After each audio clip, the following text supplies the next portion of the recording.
देखिए, सरकार ने लगता है जैसे मजाक किया हो नौजवानों के साथ। एक तो पहले से बहुत घोषणा कर रहे थे डिप्टी सीएम, जब डिप्टी सीएम नहीं थे तब, कि हमारी सरकार आएगी तो डोमिसाइल नीति हम लाएंगे और बिहार के नौजवानों को रोजगार मिले, इसको हम सुनिश्चित करेंगे। अब उनकी सरकार है, जो पहले से थोड़ी सुरक्षा भी थी यहाँ के नौजवानों के लिए, उसको भी समाप्त करके ओपन फॉर ऑल कर दिया गया। नतीजा हुआ कि बिहार के नौजवानों की बड़े पैमाने पर हकमारी हो गई और बगल के प्रदेश के लोग यहाँ आकर नौकरी पा रहे हैं। तो यह तो नौजवानों के साथ खिलवाड़ है। और जिस तरह से रिजल्ट आया है, चारों तरफ से इस रिजल्ट के बारे में नौजवानों के मन में, अभ्यर्थियों के मन में परेशानी दिख रही है। अलग अलग तरह की परेशानी है, अलग अलग तरह का कारण है। अब सरकार आनन फानन में कुछ काम करती है तो नतीजा यही होता है।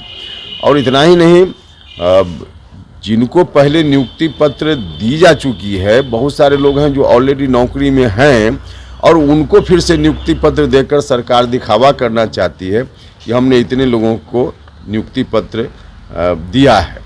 तो अब इस तरह की स्थिति में पूरे अराजक माहौल में सरकार चल रही है। आपको क्या लगता है सर, महागठबंधन के लोग जो है नए गठबंधन को लेकर काफ़ी खुश दिख रहे थे, लेकिन मध्य प्रदेश में जेडीयू ने भी उम्मीदवार उतार दिए, समाजवादी पार्टी भी चुनाव लड़ने, लगता है कि महागठबंधन जो है बनने से पहले ही इंडिया अलायंस जो है वो कहने के भी कर रही है? देखिए, हम तो बार बार कहते रहे कि स्वार्थ के आधार पर दोस्ती नहीं चल सकती, त्याग के आधार पर दोस्ती चलती है कहीं भी। और जिस विपक्षी गठबंधन में सब लोग अपने अपने स्वार्थ के कारण हैं। कहीं किसी के मन में कोई न तो देश हित है और न विपक्ष की एकता कैसे हो यह नियत है। तो स्वार्थ के आधार पे जितनी पार्टी है, सबके नेता के मन में है कि आगे आने वाले दिनों में कोई बात बने तो हम प्रधानमंत्री बने। इस तरह से थोड़े होता है। तो स्वार्थी लोगों का संगठन ऐसे ही बनता है, जो आप देख भी रहे हैं। मिल करके एक बार प्रेस कॉन्फ्रेंस करते हैं कि हम लोग एक हो गए, और एक्शन में देखिए तो फिर अलग अलग हैं लोग। अब बाकी जगह जो चुनाव हो रहा है कई राज्यों में, वहाँ सब पार्टी अलग अलग उम्मीदवार दे रही है।